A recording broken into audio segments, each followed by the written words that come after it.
বছরের পর বছর দক্ষিণ আফ্রিকা ম্যাচ উইনার্স প্রডিউস করছে, জেনুইন ম্যাচ উইনার্স প্রডিউস করছে এবং এবং ক্রিকেটার প্রডিউস করছে যারা খুব ট্যালেন্টেড। কিন্তু তারা থাকা সত্ত্বেও দক্ষিণ আফ্রিকা এখনও পর্যন্ত একটা টুর্নামেন্ট বা ট্রফি যেটা এখন জিততে পারে সেটা হচ্ছে আইসিসি ক্রিকেট বিশ্বকাপ। 2027-এ ঘরের দর্শকদের সামনে সেই সুযোগটা আছে প্রোটিয়াদের সামনে। দক্ষিণ আফ্রিকা কি পারবে আসলে চৌকা স্ট্যাক ফাইনালি সরায় নিজেদের প্রথম বিশ্বকাপ শিরোপা জিততে? তো আজকে এই বিষয়টা নিয়ে বিস্তার আলোচনা করবো এবং বিস্তারিত আলোচনা করবো। সো বেসিক্যালি দক্ষিণ আফ্রিকা 2023 ওয়ানডে ওয়ার্ল্ড কাপের পর থেকে কিন্তু 2027 ওয়ানডে ওয়ার্ল্ড কাপের জন্য একটা প্ল্যানিং করছে। এই জন্য তারা স্কোরে অনেক বেশি চেঞ্জেস করছে। অনেক প্লেয়ার্স দেখবেন ওটা এখন নাই, বেশিরভাগ প্লেয়ার্স রিটায়ার করছে। তো তারা চিন্তা ভাবনা হচ্ছে যে 2027 ওয়ার্ল্ড কাপের জন্য আমরা একটা এমন টিম বানাবো যেটা কম্পিট করতে পারবে। সো তার ইয়াং প্লেয়ারদের পাশাপাশি এক্সপিরিয়েন্স প্লেয়ারদেরকেও ব্যাক করতে আপনি তাদের দলটা দেখেন এখন জিরাল কোটজে বলেন, তারপর হচ্ছে আপনার Tristan Stubbs, Dewald Brevis, Tony de Zorzi, Ryan Rickelton, এরা হচ্ছে যে এখন টিমের মোস্ট ইম্পর্টেন্ট প্লেয়ার। পাশাপাশি আপনার Aiden Markram, Marco Jansen, Kagiso Rabada, Keshav মাঝে এক্সপিরিয়েন্স প্লেয়ারও তারা আছে এখানে, প্লাস তাদের ক্যাপ্টেন টেবং এখানে অ্যাড করেন। সো তারা কিন্তু ইয়াং এবং এক্সপিরিয়েন্স একটা টিম বিল্ড করতে যাচ্ছে ফর দ্য 2027 ওয়ার্ল্ড কাপ। মানে তারা একটা ট্রানজিশন করতে চাচ্ছে আর কি, যেটা আগে তারা খুব মানে সিনিয়র প্লেয়ারের উপর ওভার রিলাই করে থাকতো, সেটা থেকে আসলে তারা এখন বেরিয়ে মূলত তারা এখন ইয়াং প্লাস এক্সপিরিয়েন্স প্লেয়ার উপর রিলাই করতে হচ্ছে। এবং তারা প্ল্যানটা হচ্ছে 2027 ওয়ানডে ওয়ার্ল্ড কাপের আগে যে সিরিজগুলো আছে প্রত্যেক সিরিজ গুরুত্ব সহকারে দেখা এবং একটা প্রপার স্কোয়াড বিল্ড করা, যেটা দিয়ে তারা 2027 ওয়ার্ল্ড কাপে একটা ভালো ফাইট দিতে পারবে। যে বললাম যে ইয়াং প্লেয়ার্স প্লাস এক্সপিরিয়েন্স প্লেয়ারদের উপর তারা অনেক বেশি রিলাই করতেছে, যেটা মনে করি সার্ভিসের একটা প্লাস পয়েন্ট হতে যাচ্ছে, কারণ তারা এখন সিনিয়র প্লেয়ারের উপর বেশি ওভার রিলাই করতেছে না, যে কারণে তাদের প্লেয়ার সব প্লেসিংটা আপনার মোটামুটি পারফর্ম করতেছে এবং তারা কিন্তু এই প্ল্যানটা নিয়ে আগাচ্ছে যারা 2027 ওয়ার্ল্ড কাপে তারা ভালো পারফর্ম করতে পারে। তারপর হচ্ছে তাদের ব্যাটিং ফর্ম, তাদের ব্যাটিং নিয়ে যদি একটু বলি, ব্যাটিংয়ে কারা এক্সপেক্ট করতে পারে। আপনার হচ্ছে তাদের যে ওপেনে রায়ান নিকেলটন, সে খুব এগ্রেসিভ ক্রিকেট খেলতে পছন্দ করে। টেম্বা বাবু হচ্ছে আপনি নিং স্ট্রাইকে অ্যাঙ্কার করতে করেন।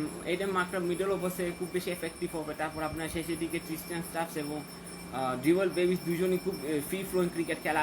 ফিনিশিংয়ের জন্য তো আমরা ডেভ মিল অলরেডি আছে। সো বলতে পারেন যে তাদের ব্যাটিংটা এবারের ওয়ার্ল্ড কাপে বেশ ব্যালেন্স লাগতেছে কম্পেয়ার টু ওয়ার্ল্ড কাপ। গত ওয়ার্ল্ড কাপে তাদের ব্যাটিং অনেক ব্যালেন্স ছিল, বাট এবারের ওয়ার্ল্ড কাপে তাদের ব্যাটিং অনেক ব্যালেন্স, বিকজ আপনার টিমে যখন অনেক বেশি পোটেনশিয়াল ম্যাচ উইনার্স থাকবে, অনেক বেশি প্লেয়ার্স থাকবে যারা আপনার ম্যাচ বের করে আনতে পারবে, এইটা কিন্তু ভালো। এবং ব্যাটিং ইউনিট যদি সার্ভিকে আসলে ক্লিক করে তাহলে কিন্তু 300+ ইজিলি তারা অ্যাচিভ করতে পারবে। হ্যাঁ, তারা ওভার রিলাইটা এখনও করে, বাট ওইরকম না। সো আমি মনে করি এই ব্যাটিং ইউনিটে যদি তারা আসলে ক্লিক করে 330+ বা 300+ ইজিলি আপনি অ্যাচিভ করে। তারপর তাদের বোলিং অ্যাটাক নিয়ে যদি বলি, কাগিসো রাবাডা অসাধারণ একজন পেস বলার, মার্কো ইয়ানসেন তো আপনার তার এক্সট্রা বাউন্স জেনারেট করতে হাইটের জন্য। তারপর আপনার জেরাল কটজি আছে, তারপর লুঙ্গেন গিডিও এখানে আপনি অ্যাড করতে, নান্ডে বার্গার বাহাতি পেসার। তো ওভারঅল তাদের বোলিং অ্যাটাকটাও কিন্তু অনেক বেশ হচ্ছে আপনার experience plus young players plus experience players তারা আছে। তো বোলিং অ্যাটাকটা বেশ ভালো। এখন সাউথ আফ্রিকার স্কোয়াড যেমন হতে পারে আমার মতে ওয়ার্ল্ড কাপের জন্য, যে তাদের ব্যাটার্স যারা হবেন তারা হচ্ছেন টেম্বা বাবু ক্যাপ্টেন, আপনার রায়ান নিকেলটন থাকবেন উইকেট কিপার হিসেবে, ক্রিস্টিয়ান স্টাফ, ডিওয়েল ব্রেভিস আচ্ছা ব্যাটার হিসেবে, তার অলরাউন্ড হিসেবে এডেন মাকরাম, উইলিয়াম মুল্ডার থাকবেন, মার্কো ইয়ানসেন, তাদের ফাস্ট বল হচ্ছে রাবাডা, কটজি, লুঙ্গেন গিরি, নান্ডে বার্গার। তারপর তাদের লোন স্পিন হিসেবে কেশব মহারাজ যাবেন। ওখানে ব্যাটিং আপনি টনি জর্জিকেও অ্যাড করেন ব্যাটিং লাইন ব্যাটারদের লিস্টে। সো বলতে পারেন একদম প্রপার একটা স্কোয়াড, ব্যালেন্স স্কোয়াড। দক্ষিণ আফ্রিকা স্কোয়াডটা হয়তো এরকম হতে পারে, ওখানে কিছু একটু চেঞ্জ হতে পারে যদি তারা মনে করে যে না আমরা কিছু এক্সট্রা প্লেয়ার্স নিয়ে যাবো, এক্সট্রা ক্রিকেটার্স নিয়ে যাব, বা এমন প্লেয়ারদেরকে রিড করবো যারা ওই কন্ডিশন ভালো করবে, হোম কন্ডিশন, তাহলে হতে পারে। বাট আমার মতে এইটা হয়তো তাদের প্লেইং স্কোয়াড হবে। আর তাদের প্লেইং 11 যদি আমি প্রেডিক্ট করি, তাহলে আপনার তাদের ওপেন হবে রায়ান নিকেলটন, টেম্বা বুমা ওপেনিং করবেন। তারপর 3 ভাবে এডেন মাকরাম আছে, তারপর ক্রিস্টিয়ান স্টাফ, জিওয়েল ব্রেভিস আছে 4 আর 5 নম্বর, David Miller 6 can bat, Wiaan Mulder আছে আপনার। তারপর তাদের যে বলে Marco Jansen, Kagiso Rabada, Keshav Maharaj আর হচ্ছে আপনার লুঙ্গেন গিরি। সো এটা তারা প্লেইং 11 হতে পারে, এটা প্রেডিক্টেড। মানে প্লেইং 11 যেরকম হবে বা স্কোয়াড যেরকম হবে এমন না, তাদের প্লেইং 11টা এরকম হতে পারে, স্কোয়াড এরকম হতে হবে, এটা হচ্ছে প্রেডিক্টেড। মানে এটা যে একদম 100% অ্যাকুরেট হবে ব্যাপারটা কিন্তু এমন না। তাদের প্লেইং 11 অন্যরকম হতে পারে, স্কোয়াড অন্যরকম হতে পারে, বাট এটা প্রেডিকশন করতেছি আমি যে তার প্লেইং 11 এরকম হবে, স্কোয়াড এরকম হবে। সো তারা ব্যাটিং নিয়ে বললাম, বলিং নিয়ে বললাম, স্কোয়াড নিয়ে বললাম, তাদের রিসেন্ট পারফরমেন্স নিয়ে বললাম। এবার তাদের উইকনেস এবং স্ট্রেংথ নিয়ে কিছু কথা বলা যায়। তাদের উইকনেসটা হচ্ছে তাদের মিডল অর্ডারটা। দেখেন মিডল অর্ডারটা হচ্ছে আপনার ডেভিড মিলার অথবা হচ্ছে আপনার মার্ক্রামের উপর ওভার রিলাই করে থাকে। সো এই দুইজন যদি কোনো কারণে পারফর্ম করতে না পারে তাহলে যেটা হবে মিডল অর্ডার এক্সপোজ হয়ে যাবে, যেটার কারণে প্রবলেম আরও বেশি ক্রিয়েট হবে। সো আমার কাছে যেটা মনে হচ্ছে মিলার এবং মার্ক্রামের উপর ওভার রিলাই করে না থেকে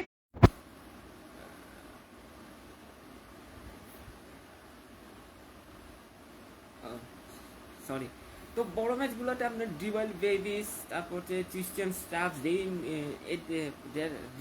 ডিভাল বেবিস ক্রিশ্চিয়ান স্টাফদের মতো ক্রিকেটারদের, উইলিয়াম উল্টার মতো ক্রিকেটার আসলে রেসপন্সিবিলিটি হবে, কারণ বড় ম্যাচগুলোতে আপনার এটাই মূলত পারফর্ম করতে হয়, না হলে কিন্তু মিডল অর্ডার ভালোভাবে এক্সপোজ হয়ে যাবে। তারপর তাদের ওপেনিং রাইন ডিগেল যদি কোনো কারণে ক্লিক না করেন, টেম্বা বাবুও যদি কোনো কারণে ক্লিক না করেন, তাহলে ওপেনিংটা নিয়েও একটা ইস্যু আছে। সো আমি যেটা পার্সোনালি মনে করি ওপেনিং এবং মিডল অর্ডার সাউথ আফ্রিকাকে অনেক বেশি সর্টেড করতে হবে, একটা দুটো প্লেয়ারের উপর রিলাই না করে তাদের অনেক বেশি হচ্ছে আপনার সব প্লেয়ারদের উপরই সব প্লেয়ারদের পারফর্ম করতে হবে, তাহলে হয়তো দক্ষিণ আফ্রিকা 2027 ওয়ানডে ওয়ার্ল্ড কাপে ভালো কিছু করতে পারবে। এটা হচ্ছে টাইমিস। আরেকটা যেটা দুর্বলতা তারা আছে সেটা হচ্ছে তারা পিস বলারতে ইঞ্জুরি ইস্যুস আছে। আপনি দেখবেন রিসেন্ট টাইমসে কাগিসোরা, বাডা, লুঙ্গে ইঞ্জুরি, জেরাল কটজি, ল্যান্ডে বার্গের মতো প্লেয়াররা প্রচুর ইঞ্জুর হয়েছে।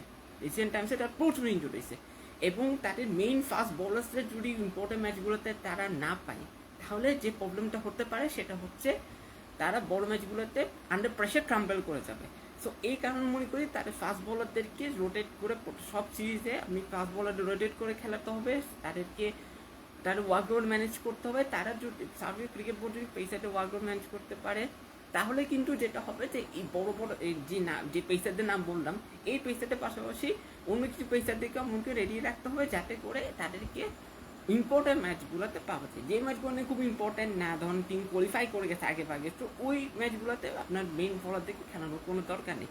বাট যেগুলো খুব ইম্পর্টেন্ট ম্যাচ, যে ম্যাচগুলোতে পয়েন্ট পাওয়া অবশ্যই বা জিততে অন্য একটা সিচুয়েশন বা ডুও টাই সিচুয়েশন, ওই সময় আপনি আপনার প্রিমিয়াম ফাস্ট বলারদের খেলান। বাকি সময় যে ম্যাচগুলো ক্রুশিয়াল না সেগুলোতে প্রিমিয়াম ফাস্ট বলারদের না খেলানো উচিত। তারপর তাদের উইকনেস আরেকটা হচ্ছে যে তারা আসলে মিডিয়ার প্রেশারটা হ্যান্ডেল করতে পারবে কিনা, হোম ক্রাউডের প্রেশারটা হ্যান্ডেল করতে পারবে কিনা।